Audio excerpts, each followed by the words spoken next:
ਰਸਤਾ ਪਹਾੜ ਦਾ, ਤੁਰੇ ਜਾਂਦੇ ਗੁਰਾਂ ਦੇ ਲਾਲ ਜੀ।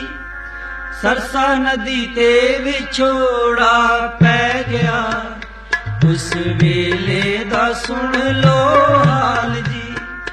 ਵਾਟਾਂ ਲੰਮੀਆਂ ਤੇ ਰਸਤਾ ਪਹਾੜ ਦਾ, ਤੁਰੇ ਜਾਂਦੇ ਗੁਰਾਂ ਦੇ ਲਾਲ। ਓੰਕਾਰ ਸਤਿਨਾਮ ਕਰਤਾ ਪੁਰਖ ਨਿਰਭਉ ਨਿਰਵੈਰ ਅਕਾਲ ਮੂਰਤ ਅਜੂਨੀ ਸੈਭੰ ਗੁਰ ਪ੍ਰਸਾਦ। ਪਰਮ ਸਤਿਕਾਰਯੋਗ ਗੁਰੂ ਪਿਆਰੀ ਸਾਧ ਸੰਗਤ, ਧੰਤਾ ਦੇ ਯੋਗ ਹਾਂ ਜਿਨ੍ਹਾਂ ਨੂੰ ਸਾਹਿਬ ਸਤਿਗੁਰੂ ਸੰਸਾਰ ਤੇ ਸਦਾ ਕਾਇਮ ਰਹਿਣ ਵਾਲੀ ਹਸਤੀ ਸ੍ਰੀ ਗੁਰੂ ਗ੍ਰੰਥ ਸਾਹਿਬ ਸੱਚੇ ਪਾਤਸ਼ਾਹ ਜੀ ਦੀ ਪਾਵਨ ਪਵਿੱਤਰ ਹਜ਼ੂਰੀ ਅੰਦਰ ਜੁੜ ਬੈਠਣ ਦਾ ਸੁਭਾਗ ਸਮਾਂ ਪ੍ਰਾਪਤ ਹੋਇਆ ਹੈ। ਆਓ ਗੁਰਮਤ ਵਿਚਾਰਾਂ ਸਾਂਝੀਆਂ ਕਰਨ ਤੋਂ ਪਹਿਲਾਂ ਸਾਹਿਬ ਸਤਿਗੁਰੂ ਸ੍ਰੀ ਗੁਰੂ ਕਲਗੀਧਰ ਪਾਤਸ਼ਾਹ ਜੀ ਦੇ ਵੱਲੋਂ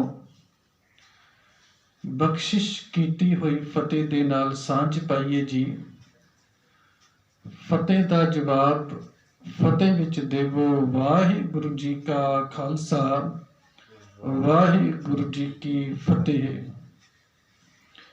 ਆਪ ਸਭ ਦੇ ਨਾਲ ਜੋ ਕੱਲ ਤੋਂ ਸ਼ਹੀਦੀ ਹਫ਼ਤੇ ਦੇ ਸੰਬੰਧ ਦੇ ਅੰਦਰ ਵਿਚਾਰ ਸਾਂਝੇ ਕਰ ਰਿਹਾ ਹਾਂ, ਕੱਲ ਆਪ ਜੀ ਦੇ ਨਾਲ ਵਿਚਾਰ ਸਾਂਝੇ ਕੀਤੇ ਸਨ ਕਿ ਕਿਸ ਤਰ੍ਹਾਂ ਸੱਚੇ ਪਾਤਸ਼ਾਹ ਜੀ ਨੇ ਸ੍ਰੀ ਅਨੰਦਪੁਰ ਸਾਹਿਬ ਨੂੰ ਛੱਡਿਆ, ਭਾਈ ਉਦੇ ਸਿੰਘ ਜੀ ਦੀ ਸ਼ਹੀਦੀ ਹੋਈ, ਬਾਬਾ ਜੀਵਨ ਸਿੰਘ ਜੀ ਦੀ ਸ਼ਹੀਦੀ ਹੋਈ, ਭਾਈ ਬਚਿੱਤਰ ਸਿੰਘ ਜੀ ਨੇ ਸ਼ਹਾਦਤ ਦਾ ਜਾਮ ਪੀਤਾ ਤੇ ਇਥੋਂ ਸੱਚੇ ਪਾਤਸ਼ਾਹ ਜੀ ਅੱਗੇ ਕੋਟਲਾ ਨਿਹੰਗ ਖਾਨ ਤੇ ਕੋਟਲਾ ਨਿਹੰਗ ਖਾਨ ਤੋਂ ਅੱਗੇ ਬਾਮਨ ਮਾਜਰਾ, ਬੂੜ ਮਾਜਰਾ ਹੁੰਦੇ ਹੋਏ ਸੱਚੇ ਪਾਤਸ਼ਾਹ ਜੀ ਚਮਕੌਰ ਦੀ ਗੜੀ ਦੇ ਵਿੱਚ ਪਹੁੰਚੇ ਨੇ। ਕਵੀ ਅੱਲਾ ਯਾਰ ਖਾਨ ਜੋਗੀ ਲਿਖਦਾ, ਕਹਿੰਦਾ ਜਿਸ ਦਮ ਹੋਏ ਚਮਕੌਰ में सिंगों के उतारे, जलाए हुए शेर थे सब गैज के मारे, आंखों से निकलते थे दलेरों के शरारे, सतगुर के सिवा होर गजबनाक थे सारे। कवि अल्ला यार खान लिखदा, कहंदा जिस वेले चमकौर दी गढ़ी दे विच चमकौर विखे ਸਿੰਘ ਦਾਖਲ ਹੋਏ ਨੇ ਤੇ ਸਿੰਘਾਂ ਦੇ ਮਨ ਦੇ ਵਿੱਚ ਰੋਹ ਸੀ, ਉਹਨਾਂ ਦੇ ਨੇਤਰ ਵੀਰ ਰਸ ਦੇ ਨਾਲ ਭਰੇ ਪਏ ਸਨ, ਸਿੰਘਾਂ ਦੀਆਂ ਅੱਖਾਂ ਦੇ ਵਿੱਚੋਂ ਅੱਗ ਨਿਕਲਦੀ ਪਈ ਸੀ, ਰੋਸ ਸੀ, ਜੋਸ਼ ਸੀ। ਕਾਹਦੀ ਗੱਲ ਦਾ?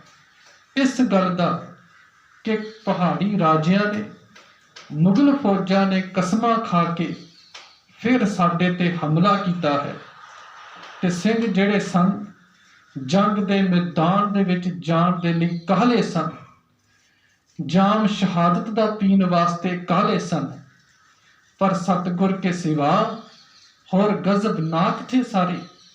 ਕੇਵਲ ਤਾਂ ਕੇਵਲ ਜੇ ਸਹਿਜ ਵਿੱਚ ਸਨ ਤਾਂ ਸਾਹਿਬ ਸਤਿਗੁਰੂ ਸ੍ਰੀ ਗੁਰੂ ਕਲਗੀਧਰ ਪਾਤਸ਼ਾਹ ਜੀ, ਸੱਚੇ ਪਾਤਸ਼ਾਹ ਜੀ ਸਿੰਘਾਂ ਦੇ ਨਾਲ ਚਮਕੌਰ ਦੇ ਵਿੱਚ ਦਾਖਲ ਹੋਏ ਤੇ ਨਗਰ ਦੇ ਬਾਹਰ ਇੱਕ ਬਾਗ ਦੇ ਵਿੱਚ ਡੇਰਾ ਕੀਤਾ। ਇਹ ਬਾਗ ਰਾਏ ਜਗਤ ਸਿੰਘ ਦਾ ਸੀ ਤੇ ਇੱਥੇ ਅੱਜ ਕੱਲ੍ਹ ਗੁਰਦੁਆਰਾ ਦਮਦਮਾ ਸਾਹਿਬ ਸੁਸ਼ੋਭਿਤ ਹੈ।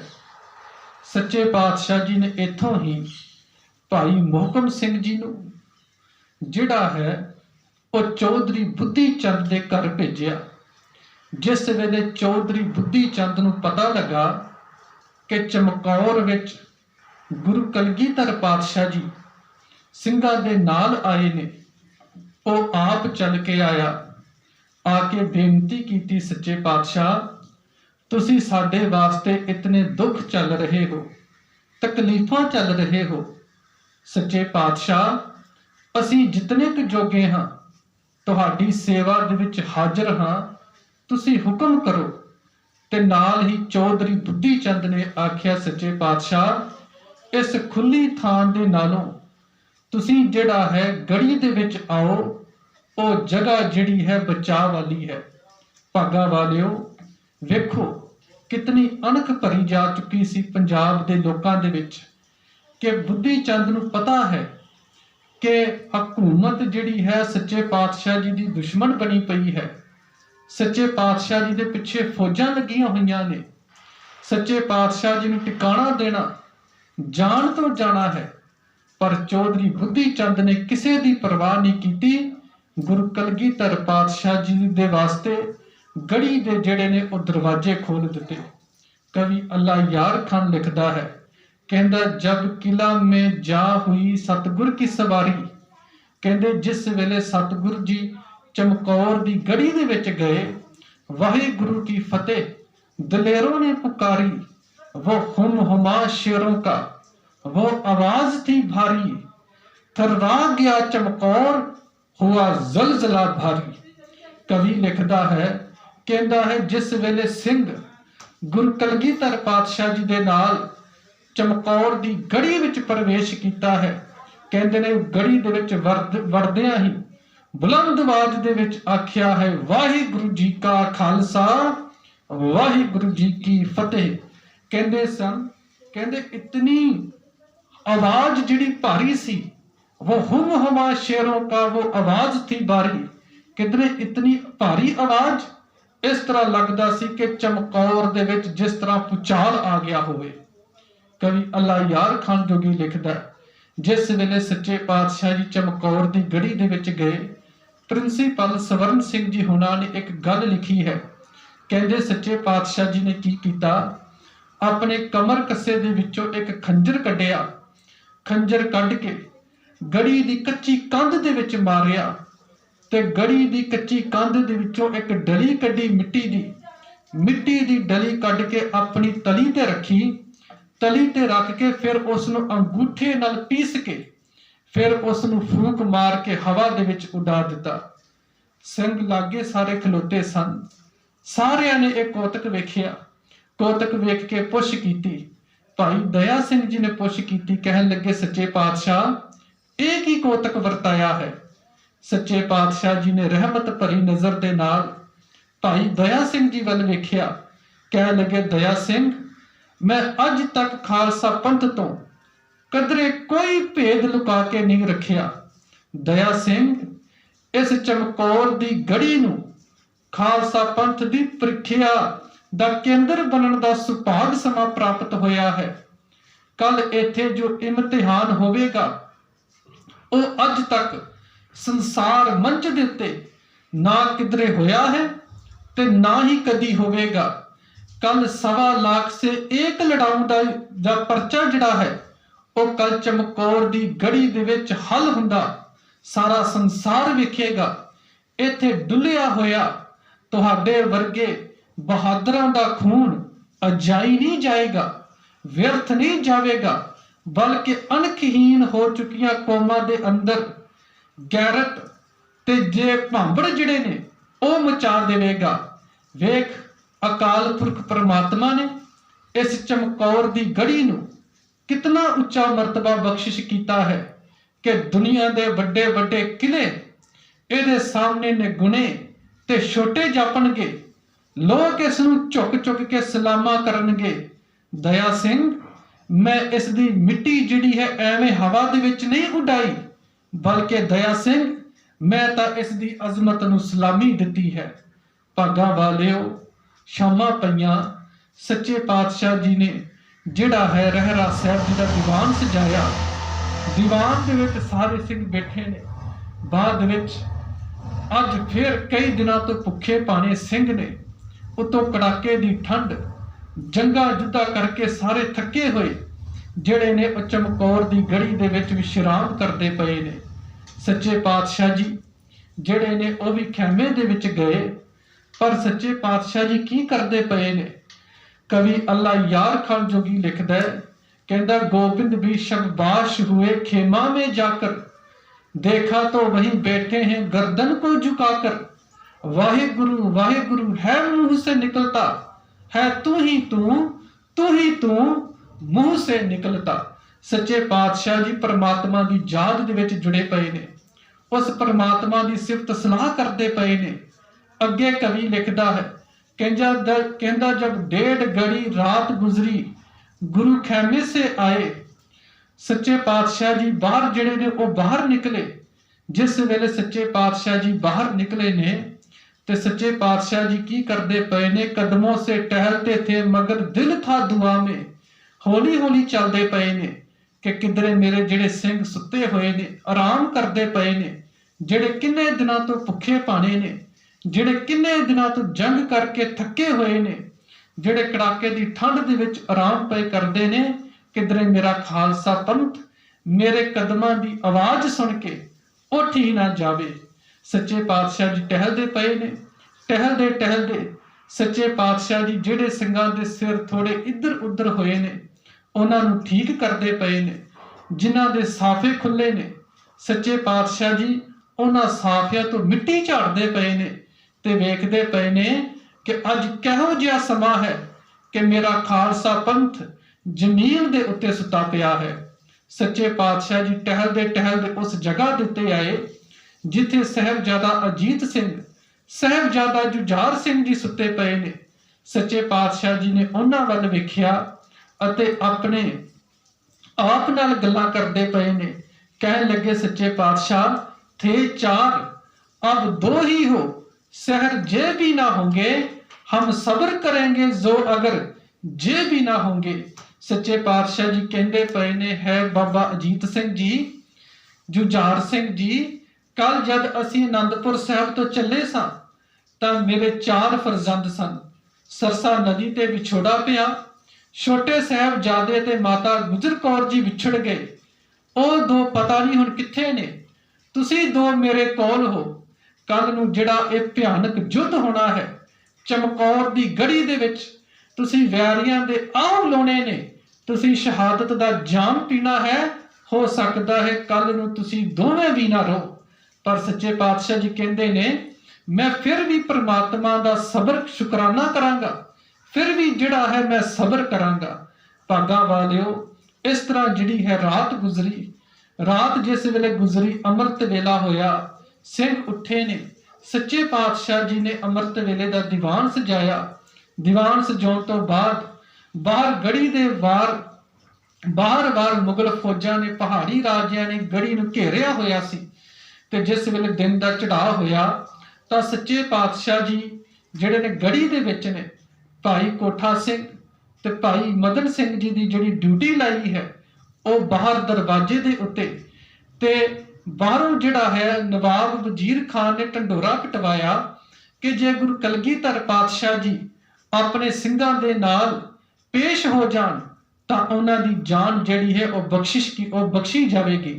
सच्चे पातशाह जी ने इस ढंडोरे का जवाब जिहड़ा है तीरां दी बुछाड़ दे नाल दिता। वैरियां ने भी तीरां दी वरतों कीती, उन्हां ने भी एकदम हमला कीता। ये जिहड़ा सारा चमकौर दा युद्ध है ना, ਇਹ सच्चे पातशाह जी जफरनामे दे विच लिखदे ने। महाराज जी ने जिस वेले बाद विच औरंगजेब नूं जफरनामा लिखिया है, महाराज लिखदे ने, है औरंगजेब, तेरी जिहड़ियां फौजां सन बरंगे मगस स्याहपोश आमदंद, बयक बारगी दर खरोश आमदंद। है औरंगजेब, तेरियां ਜਿਹੜੀਆਂ ਫੌਜਾਂ ਸਨ ਮੱਖੀ ਦੀ ਤਰ੍ਹਾਂ, ਭਾਵ ਮੱਖੀ ਦੀ ਤਰ੍ਹਾਂ ਕਿ ਉਹਨਾਂ ਨੇ ਕਾਲੇ ਰੰਗ ਦੀ ਪੋਸ਼ਾਕ ਪਹਿਨੀ ਹੋਈ ਸੀ।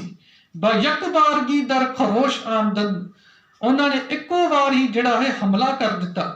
ਸੱਚੇ ਪਾਤਸ਼ਾਹ ਜੀ ਕਹਿੰਦੇ ਨੇ ਫਿਰ ਹੋਇਆ ਕਿ ਹਰ ਆ ਕਸ ਜ਼ੇ ਦੀਵਾਰ ਆਮਦ ਬੇਰੋਂ ਬਾ ਖੁਰਦਨ ਜਕੇ ਤੀਰ ਸ਼ੁੱਧ ਗਰਕ ਖੂਨ ਹੈ। ਔਰੰਗਜ਼ੇਬ ਜਿਹੜਾ ਵੀ ਇਨਸਾਨ ਦੀਵਾਰ ਤੋਂ ਬਾਹਰ ਨਿਕਲਿਆ, ਜਿਹੜਾ ਵੀ ਉਸ ਤੋਂ ਬਾਹਰ ਨਿਕਲਿਆ ਤਾਂ ਮੈਂ ਉਹਨੇ ਜਿਹੜਾ ਹੈ ਤੀਰ ਖਾਦੇ ਤੇ ਤੀਰ ਖਾ ਕੇ ਉਹ ਅੱਲਾ ਨੂੰ ਪਿਆਰਾ ਹੋ ਗਿਆ ਤੇ ਗਰਕੇ ਖੂਨ, ਭਾਵ ਖੂਨ ਦੇ ਵਿੱਚ ਡੁੱਬ ਗਿਆ, ਖੂਨ ਦੇ ਵਿੱਚ ਲੱਥਪੱਥ ਹੋ ਗਿਆ, ਖੂਨ ਦੇ ਵਿੱਚ ਜਿਹੜਾ ਹੈ ਉਹ ਡੁੱਬ ਕੇ, ਭਾਵ ਉਹਨੇ ਜਿਹੜਾ ਹੈ ਮੌਤ ਨੂੰ ਜਿਹੜਾ ਹੈ ਪਿਆਰਾ ਹੋ ਗਿਆ। ਸੱਚੇ ਪਾਤਸ਼ਾਹ ਜੀ ਅੱਗੇ ਲਿਖਦੇ ਨੇ ਕਿ ਬੇਰੂ ਨਿਆਮਦ ਕਸੇਜ਼ਾਂ ਦੀਵਾਰ ਨਾ ਖੁਰਦੰਦ ਤੀਰੋ ਨਾ ਰਾਸਤੰਦ ਖਵਾਰ ਹੈ। ਔਰੰਗਜ਼ੇਬ ਤੇਰੇ ਜਿਹੜੇ ਇਹ ਸਿਪਾਹੀ ਸਨ, ਤੇਰੀਆਂ ਜਿਹੜੀਆਂ ਫੌਜਾਂ ਸਨ, ਜਿਹੜਾ ਵੀ ਦੀਵਾਰ ਚੋਂ ਬਾਹਰ ਨਿਕਲਿਆ ਉਸਨੇ ਤੀਰ ਖਾਦੇ, ਅੱਲਾ ਨੂੰ ਪਿਆਰਾ ਹੋਇਆ, ਤੇ ਜਿਹੜਾ ਉਸ ਦੀਵਾਰ ਚੋਂ ਬਾਹਰ ਨਾ ਆਇਆ, ਨਾ ਉਸਨੇ ਤੀਰ ਖਾਦਾ ਤੇ ਨਾ ਹੀ ਉਹ ਜਿੱਲਤ ਹੋਏ, ਜਿੱਲਤ ਭਰੀ ਜ਼ਿੰਦਗੀ ਉਸਨੇ ਮਹਿਸੂਸ ਕੀਤੀ, ਨਾ ਉਹ ਖੁਆਰ ਹੋਇਆ ਤੇ ਨਾ ਹੀ ਉਹ ਜ਼ਲੀਲ ਹੋਇਆ। ਫਿਰ ਸੱਚੇ ਪਾਤਸ਼ਾਹ ਜੀ ਲਿਖਦੇ ਨੇ, ਕਹਿੰਦੇ ਨੇ ਚੂ ਦੀਦ ਮੇ ਕੇ ਨਾਹਰ ਬਿਆਮਦ ਬਾ ਜੰਗ ਚਸ਼ੀਦੇ ਯਕੇ ਤੀਰੇ ਮਨ ਬੇਦਰੰਗ ਹੈ। ਔਰੰਗਜ਼ੇਬ ਜਿਹੜਾ ਤੇਰਾ ਨਾਹਰ ਖਾਨ ਸੀ ਨਾ, ਜਿਹੜਾ ਆਪਣੇ ਆਪ ਦੇ ਵਿੱਚ ਬੜਾ ਮੰਨਿਆ ਪਰਮੰਨਿਆ ਯੋਧਾ ਸੀ, ਜਿਸ ਨੂੰ ਆਪਣੀ ਬਹਾਦਰੀ ਦੇ ਉੱਤੇ ਬੜਾ ਜਿਹੜਾ ਸੀ ਉਹ ਘਮੰਡ ਸੀ, ਬੜਾ ਉਸ ਨੂੰ ਹੰਕਾਰ ਸੀ, ਜਦ ਮੈਂ ਉਸ ਨੂੰ ਵੇਖਿਆ ਕਿ ਉਹ ਵੀ ਜੰਗ ਦੇ ਮੈਦਾਨ ਦੇ ਵਿੱਚ ਆਇਆ ਹੈ ਤੇ ਮੈਂ ਇੱਕ ਤੀਰ ਛੱਡਿਆ, ਉਹ ਤੀਰ ਜਿਹੜਾ ਹੈ ਉਹਦੀ ਹਿੱਕ ਦੇ ਵਿੱਚ ਵੱਜਾ, ਉਹਨੂੰ ਵੀ ਮੈਂ ਇੱਕ ਤੀਰ ਦਾ ਸਵਾਦ ਚਖਾਇਆ ਤੇ ਉਹ ਵੀ ਜਿਹੜਾ ਹੈ ਅੱਲਾ ਨੂੰ ਪਿਆਰਾ ਹੋ ਗਿਆ। ਮਹਾਰਾਜ ਕਹਿੰਦੇ ਨੇ ਜਿਸ ਵੇਲੇ ਨਾਹਰ ਖਾਨ ਨੂੰ ਮਰਦਾ ਹੋਇਆ ਉਹਦੀਆਂ ਫੌਜਾਂ ਨੇ ਵੇਖਿਆ, ਫਿਰ ਹੋਇਆ ਕਿ ਹਮ ਆਖਿਰ ਗੁਰੇਜ਼ਿੰਦ ਬਜਾਏ ਮਸਾਫ, ਆਖਿਰਕਾਰ ਸਾਰੇ ਹੀ ਜੰਗ ਦੇ ਮੈਦਾਨ ਦੇ ਵਿੱਚੋਂ ਭੱਜ ਗਏ। ਬਸੇ ਖਾਨਾ ਖੁਰਦੰਦ, ਸੱਚੇ ਪਾਤਸ਼ਾਹ ਜੀ ਆਖਦੇ ਨੇ ਉਹ ਵੱਡੇ ਵੱਡੇ ਬਹਾਦਰ ਯੋਧੇ ਜਿਹੜੇ ਕਿ ਬਾਹਰ ਬੈਠੇ ਹੋਏ, ਬਸੇ ਖਾਨਾ ਖੁਰਦੰਦ ਬੇਰੂੰ ਗਜ਼ਾਫ, ਜਿਹੜੇ ਬਾਹਰ ਬੈਠੇ ਹੋਏ ਬੜੀਆਂ ਸ਼ੇਖੀਆਂ ਮਾਰਦੇ ਸਨ, ਬੜੇ ਜਿਹੜੇ ਸਨ ਉਹ ਸ਼ੇਖੀਆਂ ਮਾਰਦੇ ਸਨ ਕਿ ਅਸੀਂ ਗੁਰੂ ਕਲਗੀਧਰ ਪਾਤਸ਼ਾਹ ਜੀ ਨੂੰ ਪਕੜ ਲਵਾਂਗੇ, ਫੜ ਲਵਾਂਗੇ। ਪਰ ਮਹਾਰਾਜ ਆਖਦੇ ਨੇ ਜਦ ਨਾਹਰ ਖਾਨ ਮਰਿਆ ਤਾਂ ਉਹਨਾਂ ਨੂੰ ਭੱਜਦਿਆਂ ਨੂੰ ਰਾਹ ਨਾ ਲੱਭਾ। ਸੱਚੇ ਪਾਤਸ਼ਾਹ ਜੀ ਅੱਗੇ ਲਿਖਦੇ ਨੇ ਕਿ ਅਫਗਾਨੇ ਦੀਗਰ ਬਿਆਮਦ ਬਾ ਜੰਗ ਚੁਸੈਲੇ ਰਵਾ ਹਮ ਚੂ ਤੀਰੋ ਤੁਫੰਗ, ਕਹਿੰਦੇ ਨੇ ਫਿਰ ਦੂਸਰੇ ਪਠਾਨ ਅੱਗੇ ਵਧੇ, ਇਸ ਤਰ੍ਹਾਂ ਵਧੇ, ਬੜੀ ਜੋਰਾਂ ਸ਼ੋਰਾਂ ਦੇ ਨਾਲ ਅੱਗੇ ਵਧੇ, ਜਿਸ ਤਰ੍ਹਾਂ ਹਵਾ ਚੱਲਦੀ ਹੈ, ਜਿਸ ਤਰ੍ਹਾਂ ਤੂਫਾਨ ਚੱਲਦਾ ਹੈ, ਉਹ ਇਸ ਤਰ੍ਹਾਂ ਅੱਗੇ ਵਧੇ। ਬਸੇ ਹਮਲਾ ਕਰਦੰਦ ਬਾਮਰਦਾਨਗੀ ਹਮ ਅਜ਼ ਹੋਸ਼ਗੀ ਹਮ ਜ਼ੇ ਦੀਵਾਨਗੀ, ਉਹਨਾਂ ਨੇ ਬੜੇ ਹਮਲੇ ਕੀਤੇ, ਕੁਛ ਤਾਂ ਉਹਨਾਂ ਨੇ ਬਹਾਦਰੀ ਦੇ ਨਾਲ ਹਮਲੇ ਕੀਤੇ ਤੇ ਕੁਛ ਜਿਹੜੇ ਨੇ ਉਹਨਾਂ ਨੇ ਝੱਲਿਆਂ ਵਾਂਗ, ਪਾਗਲਾਂ ਵਾਂਗ ਜਿਹੜੇ ਨੇ ਉਹਨਾਂ ਨੇ ਹਮਲੇ ਕੀਤੇ। ਸੱਚੇ ਪਾਤਸ਼ਾਹ ਕਹਿੰਦੇ ਨੇ ਉਹਨਾਂ ਦੇ ਵਿੱਚ ਇੱਕ ਅਫਗਾਨ ਸੀ, ਪਠਾਨ ਸੀ, ਜਿਹੜਾ ਬੜਾ ਹੀ ਮਨ ਚਲਿਆ ਪਠਾਨ ਸੀ। ਉਹਦੇ ਤੀਰ ਮਾਰੇ, ਤੀਰਾਂ ਦਾ ਉਹਦੇ ਉੱਤੇ ਅਸਰ ਨਹੀਂ ਹੋਇਆ, ਪਰ ਉਹ ਪਿਛਾਂਹ ਨਹੀਂ ਹਟਿਆ, ਉਹ ਅੱਗੇ ਹੀ ਵੱਧਦਾ ਗਿਆ, ਅੱਗੇ ਹੀ ਵੱਧਦਾ ਗਿਆ। ਸੱਚੇ ਪਾਤਸ਼ਾਹ ਜੀ ਆਖਦੇ ਨੇ ਬਸੇ ਹਮਲਾ ਕਰ ਦੋ ਬਸੇ ਜ਼ਖਮ ਖੁਰਦ, ਕਹਿੰਦੇ ਨੇ ਉਸਨੇ ਬੜੇ ਹਮਲੇ ਕੀਤੇ ਪਰ ਨਾਲ ਦੀ ਨਾਲ ਉਸਨੇ ਜ਼ਖਮ ਵੀ ਬੜੇ ਖਾਦੇ। ਉਹ ਲੜਦਿਆਂ ਲੜਦਿਆਂ ਕੱਚੀ ਗੜੀ ਦੀ ਦੀਵਾਰ ਤੱਕ ਆ ਗਿਆ। ਉੱਥੇ ਜਿਹੜੇ ਦੋ ਸਿੰਘ ਸਨ, ਭਾਈ ਕਾਠਾ ਸਿੰਘ ਜੀ, ਭਾਈ ਮਦਨ ਸਿੰਘ ਜੀ, ਉਹਦੇ ਨਾਲ ਉਹਦੀ ਝੜਪ ਹੋਈ ਤੇ ਜੰਗ ਦੇ ਵਿੱਚ ਲੜਦਿਆਂ ਲੜਦਿਆਂ ਮੇਰੇ ਦੋ ਸਿੰਘ ਵੀ ਸ਼ਹੀਦ ਹੋ ਗਏ ਤੇ ਉਹ ਜਿਹੜਾ ਪਠਾਨ ਸੀ ਉਹ ਵੀ ਜਿਹੜਾ ਹੈ ਸ਼ਹੀਦ ਹੋ ਗਿਆ, ਉਹ ਵੀ ਜਿਹੜਾ ਹੈ ਮਰ ਗਿਆ। ਸੱਚੇ ਪਾਤਸ਼ਾਹ ਜੀ ਆਖਦੇ ਨੇ ਹੈ ਔਰੰਗਜ਼ੇਬ ਕਿ ਆਂਖ ਵਾਜਾ ਮਰਦੂਦ ਸਾਇਆ ਦੀਵਾਰ ਨਿਆਮਤ ਬਾ ਮੈਦਾਨ ਬਾ ਮਰਦਾਨੇ ਵਾਰ, ਕਹਿੰਦੇ ਨੇ ਉਹ ਖਵਾਜਾ ਮਹਿਮੂਦ ਅਲੀ ਕਿ ਜਿਹੜਾ ਆਪਣੇ ਆਪ ਨੂੰ ਬੜਾ ਬਹਾਦਰ ਸਮਝਦਾ ਸੀ, ਜਦ ਚਮਕੌਰ ਦੀ ਗੜੀ ਤੋਂ ਤੀਰਾਂ ਦੀ ਵਰਖਾ ਹੋ ਰਹੀ ਹੈ ਤੇ ਉਹ ਡਰਦਾ ਮਾਰਾ ਬਾਹਰ ਨਹੀਂ ਨਿਕਲਿਆ, ਉਹ ਡਰਪੋਕ, ਉਹ ਕਾਇਰ ਜਿਹੜਾ ਸੀ ਉਹ ਬਾਹਰ ਨਹੀਂ ਨਿਕਲਿਆ। ਮਹਾਰਾਜ ਕਹਿੰਦੇ ਨੇ ਦਰੇਗਾ ਮੈਨੂੰ ਅਫਸੋਸ ਹੈ, ਦਰੇਗਾ ਅਗਰ ਰੂਏ ਉਦੀਦ ਮੇ ਬਾ ਯਕ ਤੀਰ ਲਾਚਾਰ ਬਖਸ਼ੀਦ ਮੇ, ਮਹਾਰਾਜ ਆਖਦੇ ਨੇ ਹੈ ਔਰੰਗਜ਼ੇਬ ਮੈਨੂੰ ਅਫਸੋਸ ਹੈ ਕਿ ਜੇ ਕਿਧਰੇ ਮੈਂ ਉਸਦਾ ਚਿਹਰਾ ਵੇਖ ਲੈਂਦਾ ਤਾਂ ਉਹਨੂੰ ਵੀ ਜਿਹੜਾ ਸੀ ਇੱਕ ਤੀਰ ਜਿਹੜਾ ਸੀ ਬਖਸ਼ ਦਿੰਦਾ। ਇਸ ਤਰ੍ਹਾਂ ਭਾਗਾਂ ਵਾਲਿਓ ਚਮਕੌਰ ਦਾ ਯੁੱਧ ਹੋ ਰਿਹਾ ਹੈ। ਆਖਿਰਕਾਰ ਤੀਰ ਜਿਹੜੇ ਸਨ ਕਿੰਨੇ ਕੁ ਹੁੰਦੇ, ਤੀਰ ਕਿੰਨਾ ਕੁ ਚਿਰ ਚੱਲਦੇ। ਇੰਨੀ ਵੱਡੀ ਫੌਜ ਸੀ, ਅਣਗਿਣਤ ਫੌਜਾਂ ਸਨ। ਆਖਿਰ ਤੀਰ ਜਿਹੜੇ ਨੇ ਉਹ ਖਤਮ ਹੋ ਗਏ। ਹੁਣ ਸੱਚੇ ਪਾਤਸ਼ਾਹ ਜੀ ਨੇ ਹੁਕਮ ਕੀਤਾ ਕਿ 5-5 ਸਿੰਘਾਂ ਦਾ ਜਥਾ ਜਿਹੜਾ ਹੈ ਉਹ ਬਾਹਰ ਜਾਵੇਗਾ ਤੇ ਵੈਰੀਆਂ ਦਲਾਂ ਦੇ ਨਾਲ ਜੂਝਦਿਆਂ ਹੋਇਆ ਸ਼ਹਾਦਤ ਪ੍ਰਾਪਤ ਕਰੇਗਾ। ਉਹ ਜਿਸ ਤਰ੍ਹਾਂ ਸੱਚੇ ਪਾਤਸ਼ਾਹ ਜੀ ਨੇ ਸਿੰਘਾਂ ਨੂੰ ਹੁਕਮ ਕੀਤਾ ਹੈ, ਉਹ ਗਿਆਨੀ ਸੋਹਣ ਸਿੰਘ ਸ਼ੀਤਲ ਜੀ ਹੁਣਾਂ ਨੇ ਆਪਣੀ ਰਚਨਾ ਦੇ ਵਿੱਚ ਬਹੁਤ ਸੋਹਣਾ ਲਿਖਿਆ ਹੈ। ਗਿਆਨੀ ਜੀ ਲਿਖਦੇ ਨੇ, ਬੋਲੇ ਫਿਰ ਦਸ਼ਮੇਸ਼ ਜੀ ਖੰਡਾ ਖੜਕਾ ਕੇ, 10 ਲੱਖ ਵੈਰੀ ਪਾਏ ਪਾ ਲਿਆ ਹੈ ਘੇਰਾ ਆ ਕੇ। ਮੈਂ ਤੱਕਣਾ ਹੈ ਬਲ ਤੁਸਾਂ ਦਾ ਅੱਜ ਇਹੋ ਅਜ਼ਮਾ ਕੇ, ਕਿ ਰੱਜਦਾ ਖੰਡਾ ਕਿਸੇ ਦਾ ਸਿਰ ਕਿਤਨੇ ਲਾ ਕੇ। ਮੈਂ ਸਮਝਾਂਗਾ ਸਿੱਖ ਉਸ ਨੂੰ ਜੋ ਰਨ ਵਿੱਚ ਜਾ ਕੇ, ਅੱਜ 1.25 ਲੱਖ ਨਾਲ ਲੜੇਗਾ ਕੱਲਾ ਇੱਕ ਡਾਕੇ। ਜੋ ਰਾਹ ਆਪਣੇ ਵਿੱਚ ਢੇਰੀਆਂ ਲੋਥਾਂ ਦੀਆਂ ਲਾਕੇ, ਫਿਰ ਡਿੱਗੂ ਦੁਸ਼ਮਣ ਦਲਾਂ ਵਿੱਚ ਸੋਕਾਨੀ ਖਾ ਕੇ। ਮੈਂ ਆਇਆ ਪੁਰਖ ਅਕਾਲ ਤੋਂ ਇਹ ਆਗਿਆ ਪਾ ਕੇ, ਹੈ ਜਿੰਦਾ ਰੱਖਣਾ ਪੰਥ ਨੂੰ ਪੁੱਤ ਭੇਟ ਚੜਾ ਕੇ। ਸੱਚੇ ਪਾਤਸ਼ਾਹ ਜੀ ਨੇ ਇਸ ਤਰ੍ਹਾਂ ਸਿੰਘਾਂ ਨੂੰ ਹੁਕਮ ਕੀਤਾ, ਪਾ ਕੇ ਹੁਕਮ ਬੇੜੋਂ ਮੇ ਸ਼ੇਰੇ ਇਆਂ ਚਲੇ। ਸਿੰਘ ਜਿਹੜੇ ਨੇ ਉਹ ਜੰਗ ਦੇ ਮੈਦਾਨ ਦੇ ਵਿੱਚ ਗਏ ਤੇ ਸੱਚੇ ਪਾਤਸ਼ਾਹ ਜੀ ਦੇ ਜਿਹੜੇ ਸਿੰਘ ਨੇ ਉਹ ਜੰਗ ਦੇ ਮੈਦਾਨ ਦੇ ਵਿੱਚ ਤਲਵਾਰ ਚਲਾਉਂਦੇ ਹੋਏ, ਸ਼ਸਤਰ ਚਲਾਉਂਦੇ ਹੋਏ ਉਹਨਾਂ ਨੇ ਜਿਹੜਾ ਹੈ ਸ਼ਹਾਦਤ ਦਾ ਜਾਮ ਪੀਤਾ। ਕਵੀ ਅੱਲਾ ਯਾਰ ਖਾਨ ਜੋਗੀ ਲਿਖਦਾ ਹੈ कि लाखों को कत्ल करके प्यारे गुजर गए, एक एक करके खालसे सारे गुजर गए। जख्मों से सिंह सूर में जब चूर हो गए, सरदार सर कटाने पे मजबूर हो गए। सच्चे पातशाह जी दे जेड़े सिंह सन, जेड़े सरदार सन, जब जख्मां दे नाल लथ-पथ हो गए ते सारे दे सारे सिंह जेड़े ने ਉਹ शहादत दा जाम पी गए। चमकौर दी कच्ची गड़ी तो सच्चे पातशाह जी युद्ध वेखदे पए ने। नाल साहिबजादा अजीत सिंह, नाल साहिबजादा जुझार सिंह जी जिहड़े ने ਉਹ ਸਿੰਘਾਂ ਦੀ ਬਹਾਦਰੀ ਵੇਖਦੇ ਪਏ ਨੇ ਕਿ ਸਿੰਘ ਜਿਹੜੇ ਨੇ ਕਿਸ ਤਰ੍ਹਾਂ ਬਹਾਦਰੀ ਦੇ ਨਾਲ ਜੰਗ ਦੇ ਮੈਦਾਨ ਦੇ ਵਿੱਚ ਜੂਝੇ ਨੇ। ਭਾਗਾਂ ਵਾਲਿਓ, ਬਾਕੀ ਦਾ ਜੋ ਰਹਿੰਦਾ ਵਿਸ਼ਾ ਹੈ ਉਹ ਮੈਂ ਆਪ ਜੀ ਦੇ ਨਾਲ ਕੱਲ ਨੂੰ ਸਾਂਝਾ ਕਰਾਂਗਾ। ਇਤਨੀਆਂ ਕੋ ਬੇਨਤੀਆਂ ਪ੍ਰਵਾਨ ਕਰਨੀਆਂ, ਹੋਈਆਂ ਭੁੱਲਾਂ ਚੁੱਕਾਂ ਦੀ ਖਿਮਾ। ਪ੍ਰਵਾਨੋ ਜੀ ਫਤਿਹ।